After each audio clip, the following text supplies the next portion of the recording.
Thank you to our sponsors for today's video: Amber, StarCharge, Nokian Tyres, and InfyPower. Amber offers a modern extended warranty for your Tesla's battery and more without the burden of long-term contracts or upfront payments. Check out the link in the description below to browse their plan options and get started with a free over-the-air diagnostic check. This video is also brought to you by StarCharge, the largest EV charging manufacturer in the world, and is also a provider of residential and commercial battery storage, as well as microgrid solutions. Nokian Tyres, a leader in safety and sustainability, maximize performance and efficiency with their made-in-USA all-season tires and their dedicated Hakkapeliitta EV winter line from the inventor of the winter tire. Learn more at nokiantires.com/EV. And InfyPower, the largest EV charger module provider with over 3 million power modules running reliably worldwide. Their latest G2 collection features ultra-high power density and efficiency for EV charging and energy storage integration. InfyPower, innovation for your power. Welcome back. This is our 2025 Lucid Air Grand Touring that we have for long-term testing and ownership updates. I say long-term loosely because we don't have it for years, but we have it in somewhat of a condensed long-term form. For example, we've done over 7,000 miles in 1 month, which is more than most people do in 6 months.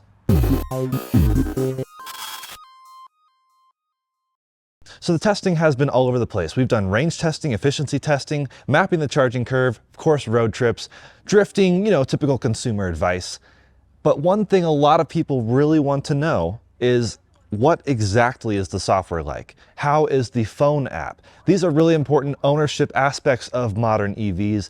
Not everyone gets it right. So let's actually jump into Lucid and see how their software and everything is set up. I should note, this is as of today, mid-September, because this car is capable of OTA, over-the-air updates, as every car should be. And speaking of updates, it just got a new one. 2.4 is now the software on the car, 2.4.2 if we're being specific. So this is all in light of even those updates. That over-the-air update did take hours to install, so not all updates are made equal, but either way, I'm excited to dive right in. So let's dive right in. So actually I'm gonna charge it while I'm making this video as well, but software. One of the most important things about software is actually the hardware running it. And that's one thing Lucid has excelled in as of this 2025 model year update. They have put a new SoC, system on chip, I'm guessing that's what it's referred to run the actual software under the surface. So that is what causes it to be so incredibly snappy and responsive when you're doing stuff. I mean, this thing is, anytime you want to do anything, it's immediately ready to respond. So that's a huge win in my book, and that's where a lot of other vehicles actually do fall apart a bit. The screens themselves are also quite nice. They do get very bright. I'll turn the brightness up here for the camera. And they also get fairly dim. One thing they are missing, though, is automatic brightness. At least I can't find it anywhere in the settings, so someone let me know if I'm wrong or if this car is somehow malfunctioning. But I would think they would have automatic brightness somehow, somewhere, but it's nowhere to be found as far as I can tell. So at night, I lower the brightness to about 1/3. During the day, I just blow it up to the very top. I'd say Lucid excels at just the look and feel of things. Oh, and now it's responding. Never mind, never mind, never mind. Lucid, go away. Nope, stop. Cancel. Although the displays get quite nice and bright, they're still dark in theme. Like, this doesn't have a light mode or a dark mode like Teslas do, or Rivians or some other cars. It's just always pretty dark, and that's kind of cool. Their software looks really good. Everything looks really, really good. But I do wish they were OLED screens. Being how dark they are, especially at night, it can't actually achieve true black levels. So it just looks, not amazing. It's okay, it's still good. They're quality LCD screens. I believe this is like a 5K 34-inch screen or something like that. Those are semantics at this point. Who really cares of the exact resolution if it's really high quality?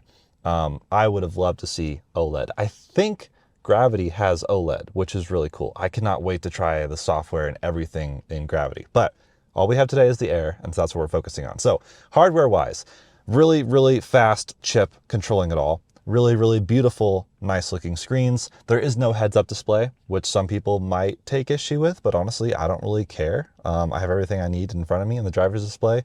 The 4 driver's displays, I guess I could say.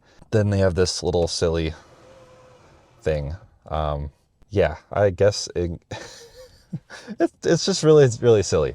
And Lucid even admitted that it's silly in a way, because the Gravity doesn't have that. The Gravity has a fixed, no, Lucid, stop. I am sorry. I do not understand the last human query. Human query, oh my. So the Gravity has a fixed display and it doesn't fold away or anything. So in a way, they're kind of admitting that was somewhat silly. And still in the theme of hardware, I do want to also mention the display itself has, multi-touch technically, pinch to zoom and stuff on the maps, but not multi-touch programmed into everything. For example, let's say you are looking and setting your seats and you and your passenger are both trying to set at the same time. The touches override the other touch, I guess. So you can't really set anything at the same time as your passenger. That's a very minor thing. Like, that's not a very serious complaint. I don't think anyone's really caring at this point. But that's just one thing to note. Like, if you have multi-touch, I don't know why you wouldn't just have it go anywhere, especially even as a driver. If I wanted to set both of our cooled seats on at the same time, you have to do 2 touches instead of, I don't know, maybe I'm nitpicking. Let me know if I'm being silly, but that's still a thought that I had. Then we have the physical controls, also as part of the hardware section, if I had to label this. Actual real vents. This is like one of the best things. Lucid, please don't change this. One of my complaints with Tesla, Rivian, Porsche, everyone who's going to the screen controlled vents, that's just really annoying to me. And a lot of people do agree. So the fact that you have nice physical, like, these don't feel less premium. For some reason, I think some of the other brands focus on like, oh, it's a premium experience if you use a screen to do everything. These feel nice. They don't feel over the top nice, like maybe Rolls-Royce or whatever, but they twist to close or open, and then you can move them wherever you want. Then you have the row of buttons right below these vents, which control temperature on either side, fan speed on either side. This does have 4-zone climate control, I believe. Yes, it does. And then a volume slider. The volume slider is not my favorite. I like having a volume slider. I would be really frustrated if it was only a screen thing, but it takes a lot of movement to get like 5 tries to get the volume way up top. And with the way the sound system's set up, which we'll talk about later, you need almost the whole range of volume. So that's just not an ideal experience. I'd be okay with it if the buttons on the steering wheel were a better experience, and they're okay as well, except for the click and scroll function, which is how you'd also want to do volume. It's a very delayed. There we go. Very delayed for everything, including setting your cruise control as well. It's very, I don't know. I don't love the ups and downs of these buttons. I love the look of the steering wheel. A lot of people comment on it. And I love the buttons below those sliders. They feel and look really good. They're very intuitive, easy to use. But over here, these feel okay. Like, they feel a little bit cheap maybe, and they might actually be a bit cheap. In fact, one of the fan blades, that's an emblem, is, I guess, chipping a little bit, and haven't had this car very long. And these also show so many fingerprints directly reflecting off the sun into your face. But I'm just nitpicking at this point. I mean, in the modern era, you'd be like, okay, these bezels are a little bit thick. It's not OLED. The buttons could feel a little bit more premium. And the Gravity steering wheel should be really interesting to use as well, because that is totally different. Like, there's more capacitive stuff with the buttons, and some people like how it looks, some people hate how it looks. I'm not really sure how I feel yet, so I'm looking forward to spending some actual time with Gravity. I'm kind of surprised they didn't put any other buttons here, but I guess it's just climate. But it's funny because I keep forgetting these buttons are here, because literally there's 4 screens in front of me. So I'm so focused on using the 4 screens that I always just end up going to the climate menu and adjusting things there. It takes like active memory to remember there's actually something to do with these, which is really kind of funny. But speaking of climate, that's actually one of the things we should just start with, because that's what people will probably use more than you realize. It's very, very clean and beautiful. Again, Lucid has phenomenal UI. I think it's very intuitive. Everything makes sense. I do think these sliders glowing up like that are a little silly. And then there's a settings option here that has only one setting. Do you want to auto condition seats and steering wheel? That feels silly. That could have just been its own specific button, but that does technically future-proof things because you can add, like Lucid could add more settings here in the future. So having a settings menu isn't a bad thing, but right now, at this very moment, feels a little silly.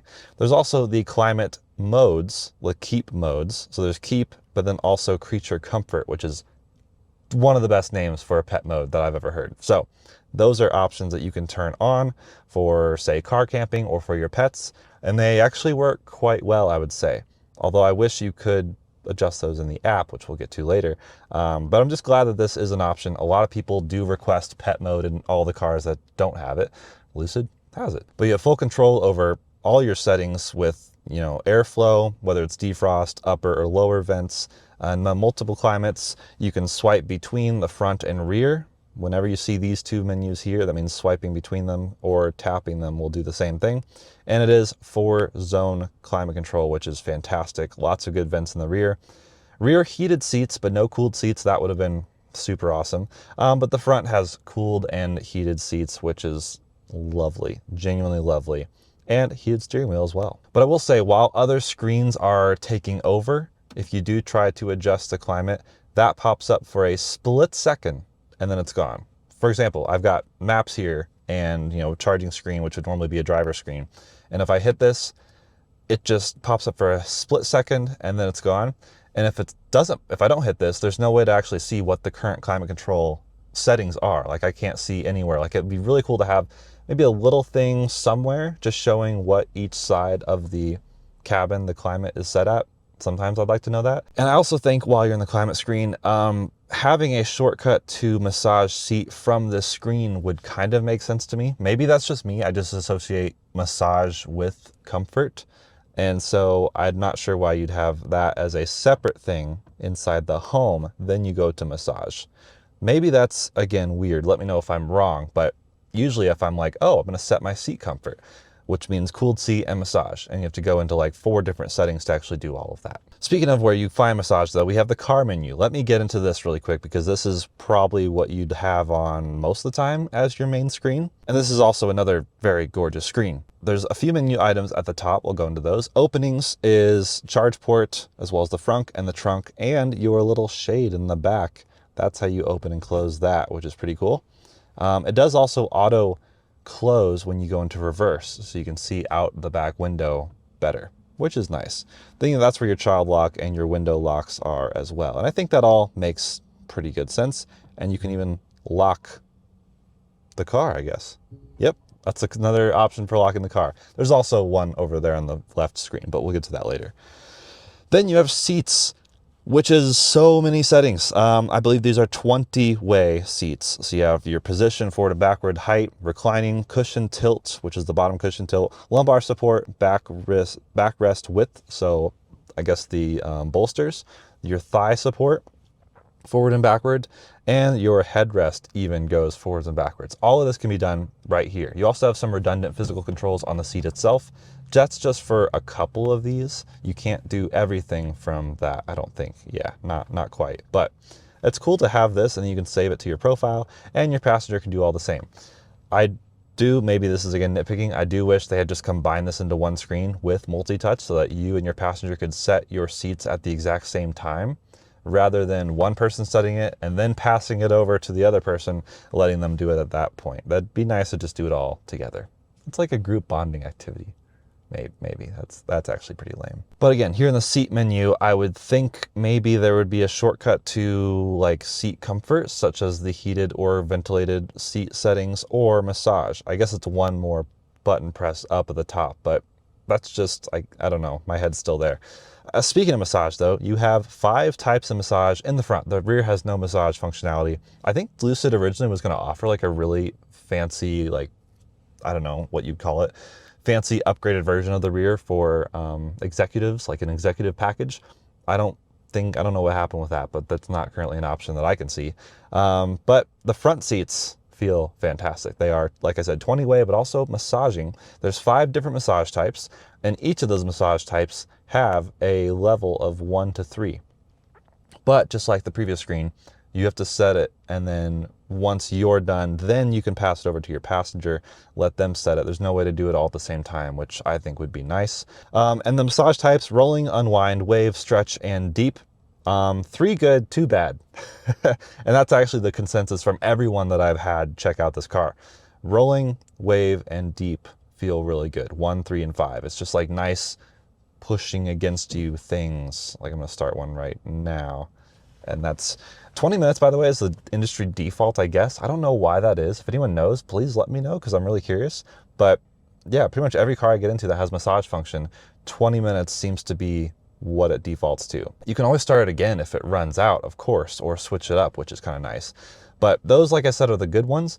Unwind is weird. It's just very vibraty. I don't like it. No one that I've shown has actually liked it. Stretch is the same type of weird vibraty thing, so I typically don't touch those. Then after massage, we have themes. There are 6 different themes, so basically various shades of like blue and tan. Not sure why. I guess ocean and beach, or ocean and mountains, I don't know. But we have escape, and that colors the whole car, the interior ambient lighting, as well as the subtle theme of the displays, like the subtle color scheme, with this color. And you can also adjust the brightness of the ambient lighting here. That's separate from the brightness of the screen, which you do elsewhere. Then there's space, which is, yeah, a bit purpley almost, but still very muted, mostly gray. Solitude, different types of orange, gray. Serene, bit different blue. Wonder, bit different orange. Inspire, also blue. I like Inspire the most. Curious what you guys like the most. But it's fun to play with, and you can turn off ambient lighting altogether with that. So pretty sweet. Themes are cool. I do wish there was a way to have completely customizable, like, they're clearly RGB strips, so give me the ability to do any color as a theme. That would be awesome. Or even like next level, like maybe it adopts the color scheme of the album art of whatever's playing, or I don't know. Maybe I'm thinking off the rails there, but I think that would be kind of fun. Then you have your charging menu. Go away. This is where obviously you'd set your charge limit, which can be done from 50 up to 100, and it does daily at, what is that? 80% is what it says to be daily, or 100 for distance. Even 80% in this car, though, is a long time. I mean, go look at our 70-mile-an-hour range test where we did over 500 miles. So which means 80% of that would be 400 miles. There's also, kind of like in the climate screen, a settings menu with one option: smart preconditioning, which is good. Like, that's how you tell it to precondition automatically when you're going to a fast charger, navigating to a fast charger through the car's menu. Doesn't count if you're using CarPlay or anything like that. But another weird thing where it's a settings menu with only one setting, that could have just been its own dedicated button. But again, that does future-proof for more settings if they bring more things down the road with software updates, which Lucid does, which is nice. One thing this screen really is missing, though, well, there might be a few things, but one thing that really jumps out to me that we've even like seen as an issue is there's no way to derate the charging. For example, I'm charging on my home EVSE at 9 kilowatts, so that's like 40 amps, something like that. What if I wanted to derate it, either to extend charging time a bit, or I didn't want to put that many loads on my house? Tesla, I think Rivian, even VinFast lets you lower the amperage of your charging session, your AC charging session, to adjust the actual pull. Like, maybe I don't want to do 9 kilowatts, but I'm stuck at full power, which we've seen as an issue when we tried to connect the Lucid to the Cybertruck to maybe charge the Lucid off the side of the road. If we ran it out in the range test, it would not work. We think the Cybertruck was freaking out at the car trying to request too much power. I don't really know, but Cybertruck had a NEMA 1450 outlet, and they would not work together, just would not. So our first step in troubleshooting would have been to derate the charging, and that just isn't an option. It's not an option on the app either. Tesla lets you derate charging amperage even from the app, which is so cool. So again, maybe that's minor and not that many people would be affected by that, but I think it's always better to give the option. I think it would also be cool to see, like on the note of preconditioning, seeing like the preconditioning goals, like how much time it might take, or if you could see the progress, like how close it is to being preconditioned, so you know you're arriving at the actual optimum temperature. Maybe that's too nerd level 9000 and maybe too much transparency, but I would argue transparency is just always better. Selfishly, that's my argument. Then here at the bottom is the four options here. We've already talked about climate extensively. Over here we have settings. This is where we do see the VIN of the vehicle, but also the software version, which is 2.4.2 now. Learn more should tell us, I believe, the software notes, which maybe, there we go, aren't stored on the car directly. I'll just start at the top really quick and go through really quickly. It now has Hey, insert brand name, as the replacement of Alexa. Alexa used to be the virtual assistant in here. Now it's Hey L, which seems to be pretty good. It works, but it can't do everything. So I haven't figured out exactly what all it can or can't do. And you can also turn it off, which is nice in case you're constantly saying your vehicle's name and then setting it off all the time. And it's probably not, I don't think it's as like specific as like Mercedes. You know, if you say, hey Mercedes, from the seat you're sitting in and say, my butt's cold, it'll turn the seat heater on of that seat because it knows where your voice is coming from. I don't know if Lucid has that triangulation, not that I can tell. Dream Drive Pro now has expanded drive assist visualization, so you actually see on the screen in front of you things around you. It is limited to 3 lanes. Some other cars can do more, but a lot of cars do limit it to 3 lanes. And I've seen it to be pretty good. It's not like 1000% accurate. And it even sometimes shows you or the people around you crossing the line when they actually aren't. So it's not perfect, but it's getting there. And it's cool that they have this now, because that was a complaint. And actually, when I was planning out this video, I mentioned it would be nice to have that, and then they added it, which was really cool. Lane departure protection is now improved, although it still kept kind of edging me out of my lane last night. So that's at night, so I don't know. We have to do some more testing with the Dream Drive system, but so far I would honestly be considered not impressed. It's okay for the long straight stretches, but anytime there's significant curves, or even I guess at night, sometimes it doesn't seem to be super confident with the lanes. But that, we could save all that for another video, more of a deep dive of the actual driver assistance. And what's cool is that it's constantly being made better. That's even part of the website. It says Dream Drive Pro, I think, is an optional upgrade over Dream Drive or something. And it says, like, as part of the perk, future updates and improvements. They have the hardware suite. They have sensors, cameras, and even LiDAR. This is one of the few cars on sale with LiDAR. But LiDAR gets blocked with even like a little bit of mist or rain. And yeah, I've been pretty underwhelmed so far. There's also lane change assist now, which actually works pretty well. Although it sometimes is hesitant and sometimes won't pick up on my turn signal. So maybe that's still getting some bugs worked out. But in general, I'd say it works 90% of the time. Active curve speed does help. What's interesting is that it was already doing this before the update, at least for me. Like when I was driving this out to Seattle, when I hit some severe curves, the car was actually slowing down on cruise control, but then also typically wouldn't make the curve anyway. So maybe they have it even slower now. Again, something to test in our hogback challenge. Extended stop and go traffic was really great because it was really rough before then. The high beam assist is nice. It works pretty well. Although what's funny is the standard headlights are already too bright. A lot of people flash me because they think my brights are on. So yeah. And then park distance warning, surround view monitoring. That's the next thing down here to give you your 360 camera. Look how giant my trash can looks. This used to stay up until like 15 miles an hour, which blocks all your navigation.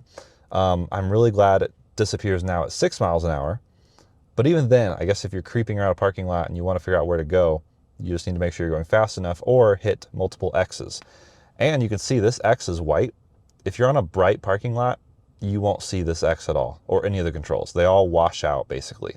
So you have to know this X is there. Again, that's kind of nitpicking, but like this X, I don't know what color it should be, or it should be. I'm sorry, I'm not sure what X refers to in your statement. Can you provide What did more I context say? or clarify? No, cancel. Virtual assistants, man. I'm sorry, No, I'm not sure what X. cancel. X. to close that. There we go. And then you have to close this separately. There's no way to close them both at the same time. There we go. So the cameras are cool. I mean, the cameras are pretty good. They're not as bad as Rivian R1 Gen 1, but they're not as good as Rivian R1 Gen 2, if that tells you anything. Apple CarPlay now integrates turn-by-turn navigation in the instrument cluster. It does. It works. It's pretty good. And the readability for the built-in navigation map has been improved by adjusting colors. So they're improving some of the elements of visibility. So they just need to bring that same logic to the camera. Just increase the contrast of certain things. I think that would help. HomeLink devices are available in the backup cameras active. That's also great because you might want to be reversing and then access your garage opener, which is HomeLink. And then the Lucid mobile app connection times are improved. We'll check out that here in a little bit. But yes, settings. Profiles, keys, you can do a pin to drive, like a lot of great things in here. Advanced settings just has factory reset. I guess you could add more things in there. Create new profiles. Face login, it has face tracking, by the way, so you can actually, it can recognize your face and log you in that way. It's pretty cool. Applications, you can adjust your settings for like Tidal, Spotify, SiriusXM, etc. Pocket Cast, it has no Apple Podcast, no Apple Music built in. Big miss. Lucid, I would love to see that added in like some of your competition has. Audio, equalizer, I wish it was a 5-band EQ. It's only a 3-band. There's no separate sub control, but there's also not really a sub, I don't think. I don't really know where all the speakers are, but the sound system is, I guess we can talk about that now. The sound is not amazing. It's pretty good. It's actually really pretty good. It's better than some people have complained about, but I think a lot of people complain because it lacks some of the low end oomph. Like it lacks the sub bass, like it really rolls off after like 40 hertz. And it's Lucid's own in-house stuff. They don't have fancy speaker grills or anything, but that's intentional. They don't want to draw your attention to the sound. They want the sound to be ambiguous. And so it's just not super powerful, I guess. It is 800 watts and 21 speakers, which is a lot of speakers, which is nice. And it does support Dolby Atmos, but Dolby Atmos is only done through Tidal, and I heard Amazon, but I don't see Amazon as an option in here. So as far as I know, just Tidal. That would be great, again, to add Apple Music because that has Dolby Atmos support, and that is an infinitely better app than Tidal. Tidal sucks ass, technical term. It's just really clunky, horrible to use, and I don't blame Lucid for that. Like their app is just really, really hard to use, and I'm still getting used to what happens between these two screens. For example, you know, if I just search, let's say Taylor Swift, which you can actually swipe to text on the keyboard, which is awesome. Yeah, I can't go into the artist and then go into albums. Like I can go to albums here. That doesn't show many of the albums. It only shows 5. There's no way to scroll through them for some reason. And there's also nothing that pops up that is Dolby Atmos. Yeah, so it's just a really, really clunky, hard to use system. I don't recommend Tidal, honestly. I think Spotify and Apple Music are just better, but this is not a Tidal review. This is just nitpicking.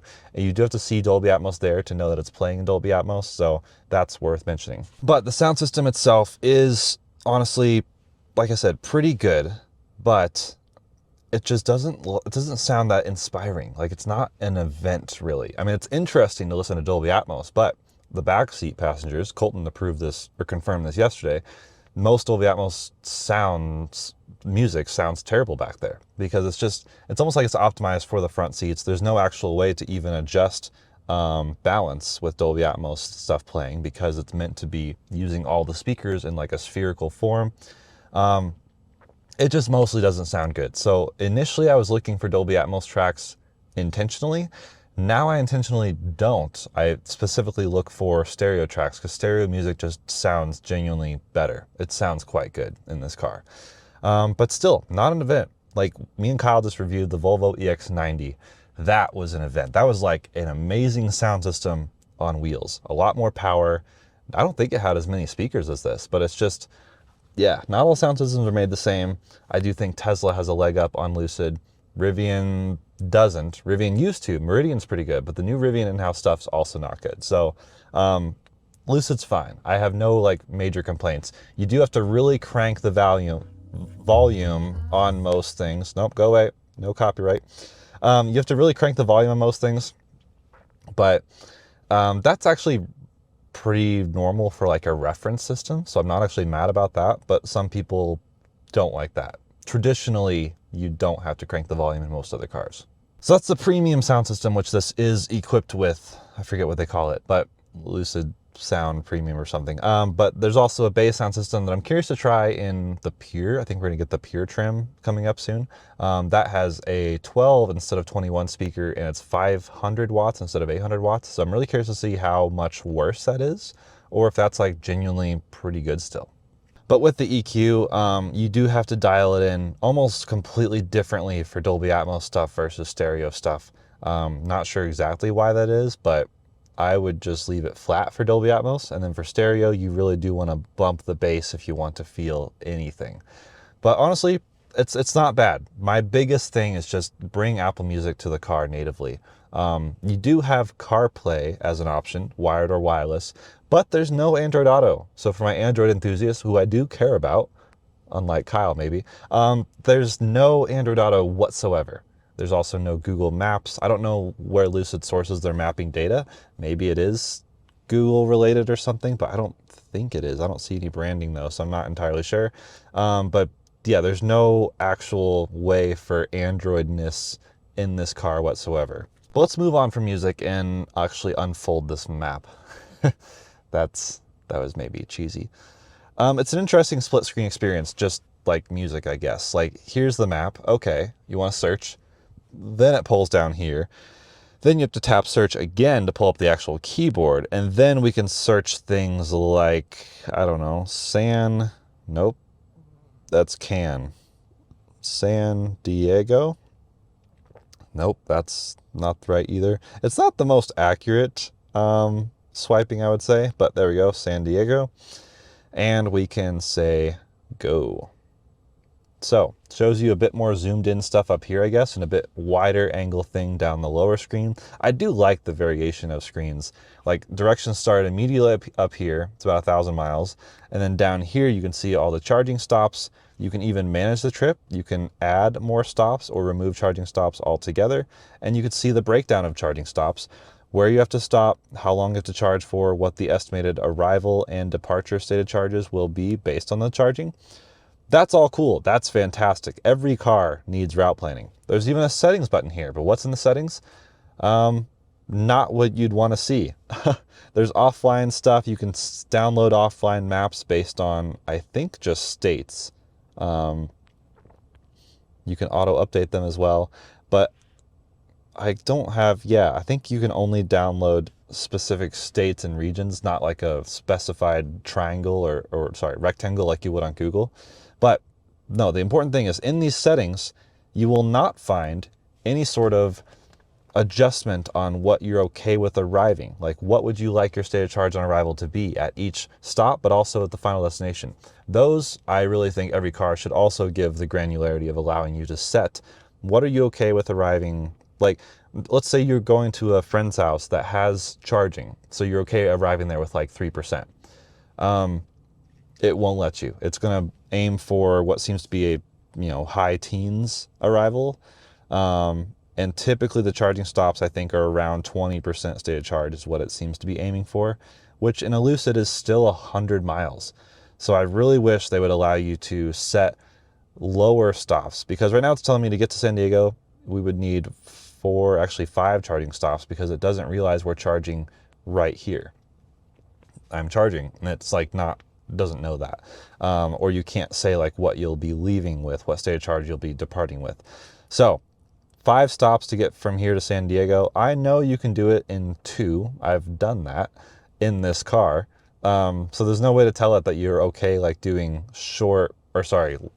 few but like deeper charges, or even adjusting the low state of charge on arrival, etc. So that's, I'd say, minor nitpick, but actually that's pretty major. I think that's because of that, I end up just manually route planning in this car anyways. I'll still use the navigation to figure out what I would arrive to a place with, and you can always remove charging stops to really, get to one destination at a time, and then say aiming for like a 5% and play with that number as you adjust your speed and stuff. But it's really not not ideal for the hardcore road tripper, I would say.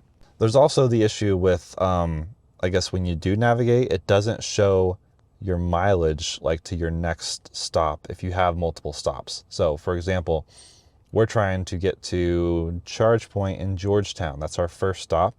That's not shown up here at all. It's also not shown on the driver's display. In fact, I'm going to stop charging.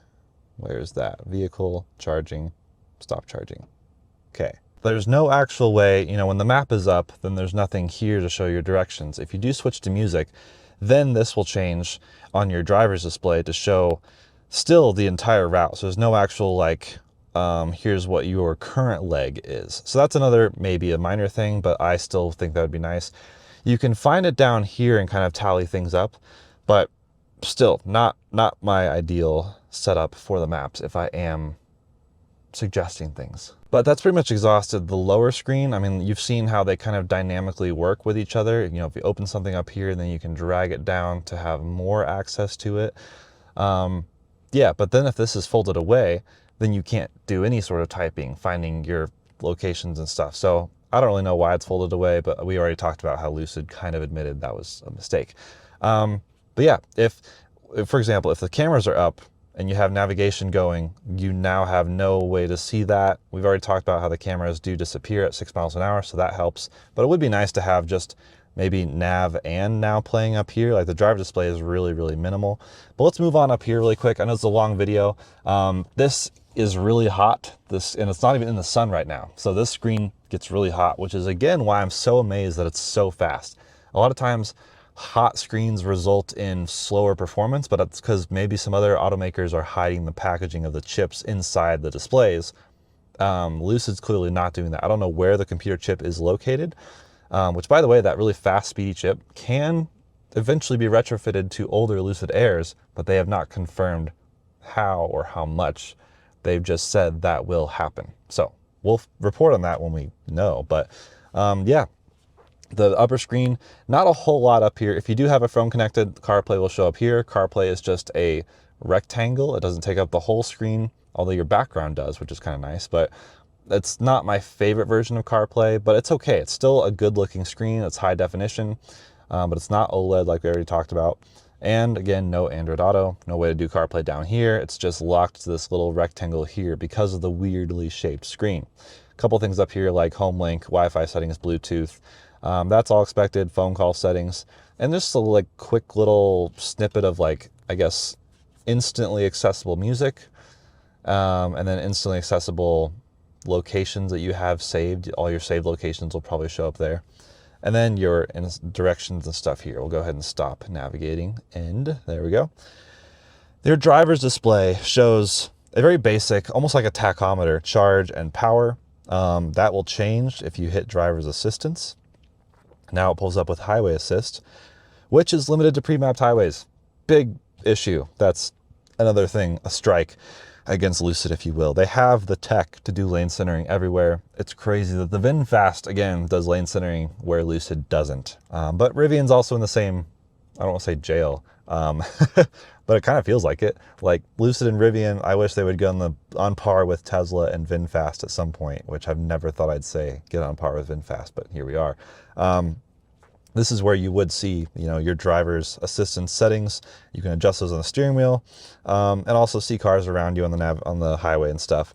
And on the left side is, I guess it's choosing trip B. I think you can maybe adjust that in the settings here. There's a lot of settings, like all your Dream Drive stuff down below.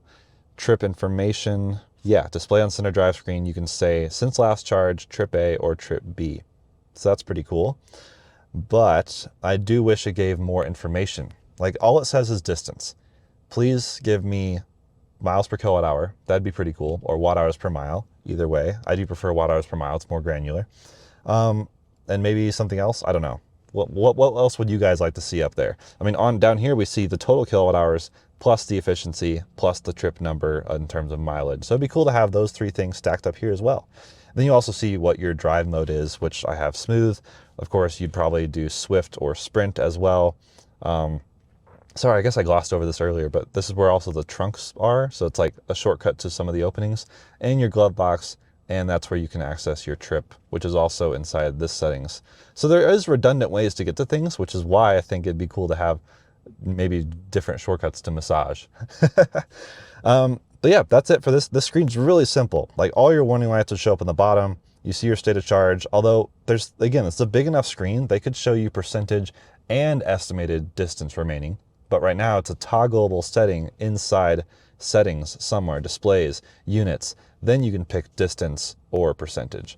I wish you could see both there, but oh well. That's something maybe to add at some point. And yeah, it's really pretty good display. Like I said, Lucid's UI is just phenomenal. It looks so good. And then on the left here, you have your defrost settings, front and rear. You also have your light settings, which I currently have, I guess, parking lights on. Your fog light settings, your wiper settings for auto low, auto high, or on or off. Your frunk is controlled here, but there's no trunk button, which is kind of strange to me. I don't know why you wouldn't just have both. Then you have your charge port open and your door locks over on the left screen. It's cool to have the left screen as a touchscreen instead of just buttons, because that allows you for future changes, such as adding a trunk button. Lucid, that'd be cool. I know you can access all that here, but like, okay, you can do frunk and trunk here. Why are you just picking the frunk up here? I'm not really sure. But the key also only lets you open, I think, the frunk as well. So there's no trunk button on the key. I'm not really sure why. That'd be kind of cool, but the frunk and the trunk are both super impressive, so I guess I kind of get it. But that's really it for all the front screens. That's a long, deep dive. I hope that was okay. Let's look at the rear screen really quick. Here's the rear screen. Sunshade, climate. That's it. You have your seat controls for heated seats, I guess. No ventilated seats in the back, like I said. And then, yeah, climate control and sunshade. I think that's it. Come on. Oh, okay. Doesn't always want to respond very well, but that's it for the rear screen. One more thing I want to make sure we mention before we wrap up this long video, I apologize, but hey, out of spec style, very deep and nerdy, is the app. App is very important for ownership with a modern car, especially EVs. So I want to take you on a quick look through the Lucid app just to see what you can and maybe can't do. Starting off though with widgets. So interestingly, there's not actually much control with widgets. There are widgets, as you can see here, but if you tap, that just opens the app, which then lets you adjust things. If you try to adjust the widgets, like let's say if I remove this one and then add a new widget, we can search here really quick, Lucid, find, let's say, see all these controls here? Those are not actually working on the widget itself. And even here, while it's like saying edit, it shows all the controls, but then as soon as I go away, if I try to tap lock, for example, it does technically work, but it takes you to the app first. So you can't actually do it from the widget screen. Interestingly, these weren't working yesterday, so that's different. I'm not sure why, if the car has to be already woken up or something. So if I do, let's see, flashing. So it opens the app, wakes up the vehicle, which has gotten faster according to the new update 2.4, but it's still not very fast. I hate to bring it up over and over again, but Tesla just has the absolute best app experience, and I'm hoping, really hoping Lucid does get there at some point. Still thinking, still trying to wake up the vehicle. Okay, maybe I should just close out of there. What if I open the frunk, waking up vehicle? Okay, let's try unlocking now. Unlock doors, confirm. Okay, that worked right away. Let's go out of there, open the frunk, open front, confirm. Okay, so this is cool. The widgets, I guess, sort of work. You can't do it directly from the widget. It'll prompt you then to open the app, which then does the thing. I'll take that, honestly. That's okay. That's really not the end of the world, especially because the app typically works immediately, although it did just get hung up there before I force closed it. But going back to the app itself, really a pretty good looking app. Just a bunch of little circle buttons that all do different things on the main screen. It shows your car, but also shows additional Lucids if you have multiple.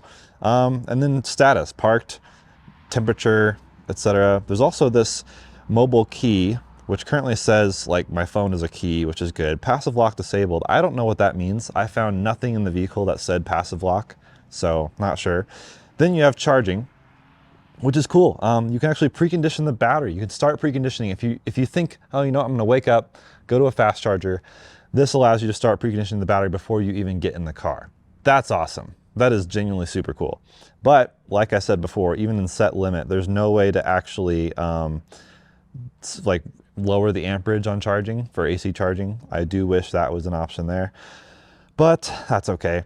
The navigation is pretty good. This seems to be using Apple Maps as the back end, which is interesting. So I wonder if Lucid does that in the car as well. And maybe that's why they're only using CarPlay. But then again, why are they not letting us have Apple Maps natively in the car? Or sorry, Apple Music natively in the car. I don't know. But this lets you, maybe you can't drop a pin. I'm pressing and holding. I know you can't tell, but I'm pressing and holding. You can't. So you can search though. We could search something. But here's another point that I meant to bring up in the car, but I guess I'll bring up now. There's no shared history between your device navigation and the car navigation. I do wish that was a thing. I wish I could be, you know, on the Lucid app plotting navigation somewhere, and I'm like, you know what? I want to go to Los Angeles. There we go. Finding a route, shows you all the chargers. So you can send it directly to the vehicle, which is cool, but I guess I can show charging stops, but it won't actually tell me. Okay, I guess you can click on the charging stop. It'll tell you state of charge at arrival, how long to charge, but it doesn't show you the charge level once you leave like the car does. So there's like a little bit of information missing. But what I was saying earlier is if I search something on here, route plan, then I go to the car, it's like it has no memory of it. Sure, I can send this plan to the car, but I do wish there was an option at least for a shared memory. We'll cancel out of that. You can of course find all sorts of charging networks and charging stations. There's filters to choose your networks, minimum charging power. It's cool that you can set it to 300. That's about it for the map. Pretty good. You can set, I guess you can see satellite, 2D, range spider. Ooh, that's pretty cool. Oh, nice. That's awesome. That is so cool. I didn't know that was the term for that, but that makes sense. So you can see how far you could get with your current state of charge. I'm at 40% state of charge, and I could get quite a ways in many directions. So that's pretty cool. I guess we'll go back to 2D. Yeah, so pretty cool app. And then you have this shield here, which I guess just shows you the odometer, software, and your tire pressures, which are not showing up for some reason. And then you have a hamburger menu of additional things. So quite a bit of functionality. It still shows Alexa, even though that was replaced by the Lucid Assistant, I believe. Yeah, so maybe this, this is maybe an issue. Maybe they should have had the app updated, although maybe my app should have an update. Let's find out here. Lucid, open. Nope, it's already up to date. So I guess there's a disconnect between the car's voice assistant and the phone's app's voice assistant knowledge, I'm guessing. But lots of little things to dig into here. It's genuinely pretty good. I'd say a pretty good app. Not class leading. I do wish there was a way to go into climate and then set more granularity than just overall temperature. You can do defrost as well, but I wish you could go into climate and turn on your heated seat, your heated steering wheel, different seats, or maybe even different zones of climate. That would be really cool. But all it is right now is just one temperature, a target temperature for the car itself. So I'll turn that back off. There we go. And everything works pretty well. We'll open the frunk. Boom. Frunk is opening. I wonder if I can close it. Open frunk again. Yes. So the app thought I was opening it again, but I was actually closing it. So that's fine. That all makes sense. So that's the app.